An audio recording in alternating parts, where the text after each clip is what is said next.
Fala galera, beleza? Professor Tiago, e aí, tudo bem? Nós vamos abordar hoje uma área da biologia muito importante chamada genética molecular, tá? O que é genética molecular? É justamente a análise, é uma área da biologia que vai fazer uma interligação entre a citologia e a genética clássica, tá? Porque a gente vai estudar, na verdade, o núcleo, a composição, material genético, DNA, RNA, tem química? Tem química, tem, bastante, tá? Mas vamos fazer o seguinte, para simplificar, vamos começar aí analisando onde é que eu encontro o material genético, tá? Na própria figurinha aqui, ó. Tá bem claro, né? Genética molecular está destacada no núcleo, né?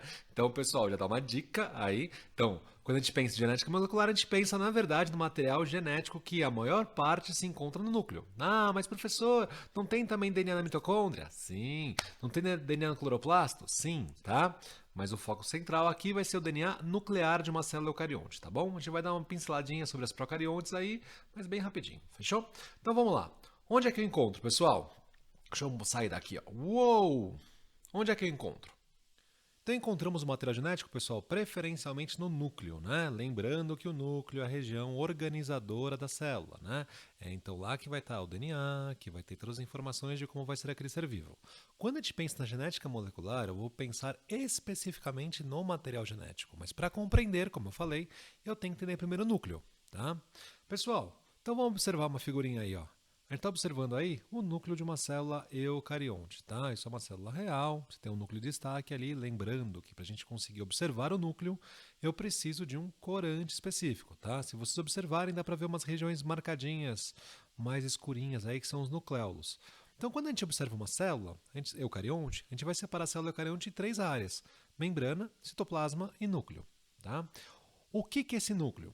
Pessoal, o núcleo é composto pela membrana nuclear, que eu posso também chamar de carioteca, teca, membrana, carionúcleo, né? Então, membrana nuclear. Dentro nós temos a cromatina, tá? E eu tenho ali o nucleolo, que é uma região em destaque. Mas o que é isso? Vamos simplificar.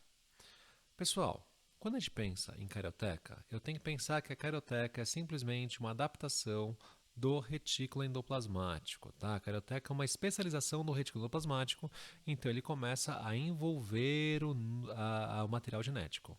Então essa membrana nuclear, ou carioteca, teca membrana, né? É simplesmente uma adaptação do retículo endoplasmático, tá? Ah, preferencialmente rugoso, né? Porque a gente vai ver daqui a pouquinho que no processo de tradução eu preciso de ribossomos. Então faz mais sentido o retículo que envolve o material genético ter ribossomos associados, tá?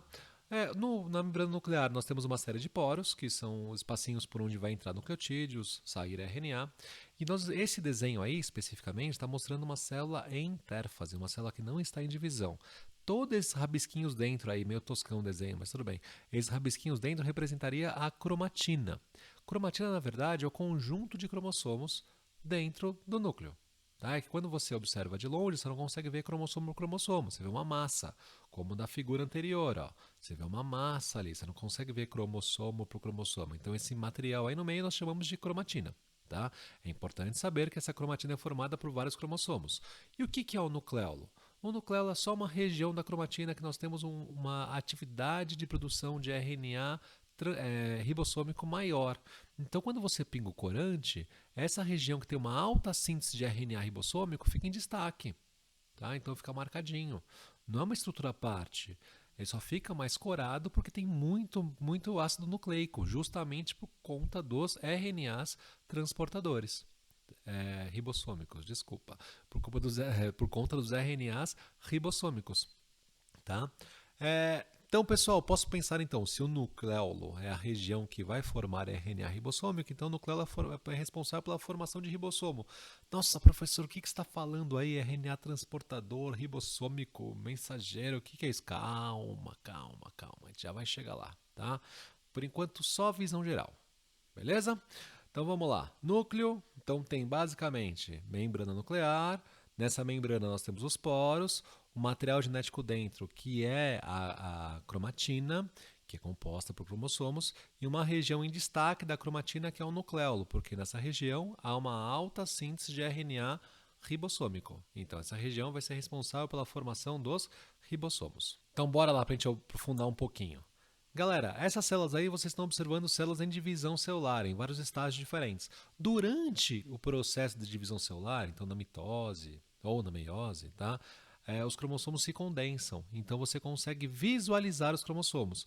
Não quer dizer que aqui não tinha cromossomo, que anteriormente não tinha cromossomo. Tinha, mas os cromossomos, como não estavam tão condensados, a gente não conseguiria visualizar os cromossomos de forma individual.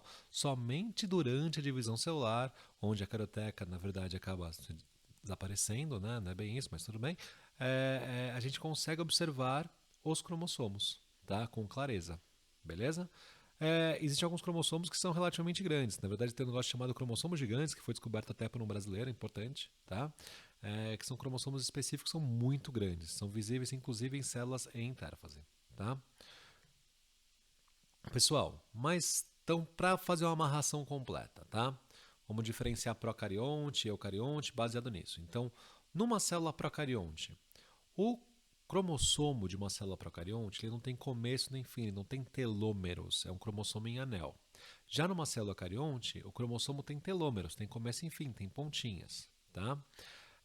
Numa célula procarionte, esse material genético, né, o DNA, o cromossomo, ele fica disperso pelo citoplasma, enquanto numa célula eucarionte, esse material fica envolto na membrana. É a grande diferença entre procarionte e eucarionte, o próprio nome diz, né? Eu verdadeiro, pró primitivo. Tá? Galera, no desenho, vamos entender o desenho da parte menor para a parte maior. Então, começando ali do DNA, tá? Então, pessoal, começando aí da parte menor, né? Começando aqui, ó, do DNA, tá? Então, observa lá o tamanho, 2 nanômetros, tá? O DNA é muito, mas muito fininho. Essa dupla fita de nucleotídeos, o ácido desoxirribonucleico, ele é muito delicado. Tá? Então ele quebraria muito fácil. Então numa célula eucarionte, e eu não quero que quebre, que isso é mutação, tá? Matéria mais pra frente, mas ok. Numa célula eucarionte, esse material genético, o DNA, ele fica envolto, tá, em proteínas chamadas histonas. Tá? Então olha aqui, pessoal. O DNA ele dá voltinhas nas histonas. Na verdade, como se você enrolasse uma linha num carretel. É para aumentar a resistência do DNA, para dificultar que ele quebre. Tá? Essas histonas começam a reagir uma com as outras e vão formar tipo um colarzinho, tá vendo? Como se fosse um colar de contas, tá? Então imagina que esse colar de contas aí, de várias histonas, eles vão formar uma fita só, né? E essa fita começa a dobrar sobre ela mesma, tudo bem? Essa estrutura aqui, ó. Então a gente está cada vez ampliando menos, tá? Então quando a gente observa um cromossomo em intérfase, um cromossomo em intérfase está nesse grau de condensação, tá? Então deixa eu apagar toda essa zona que eu fiz aqui, ó. Então o cromossomo em intérfase está justamente neste grau de condensação, tá? Ele não fica totalmente desenrolado. Ele está enrolado, mas no grau de condensação um pouquinho menor, né? Durante o processo de divisão celular, este cromossomo que está nesse grau de condensação começa a se enrolar sobre ele mesmo, igual aqui, ó.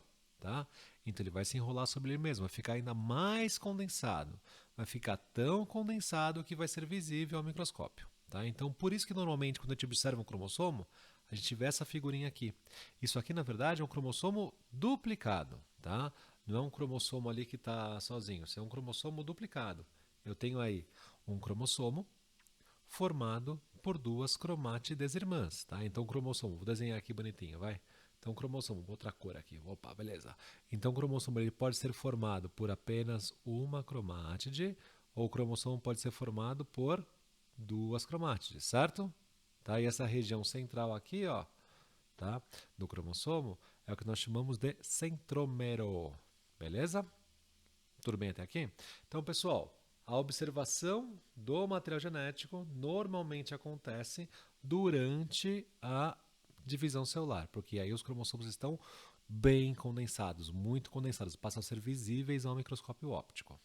Então a gente abordou aí onde a gente encontra o material genético, né? Vamos fazer o seguinte, eu quero abordar agora também as estruturas de como é feito esse DNA, como é a estrutura química desse material genético, porém para não ficar muito pesado, vamos dar uma pausa aí, daqui a pouco a gente continua. Fechou?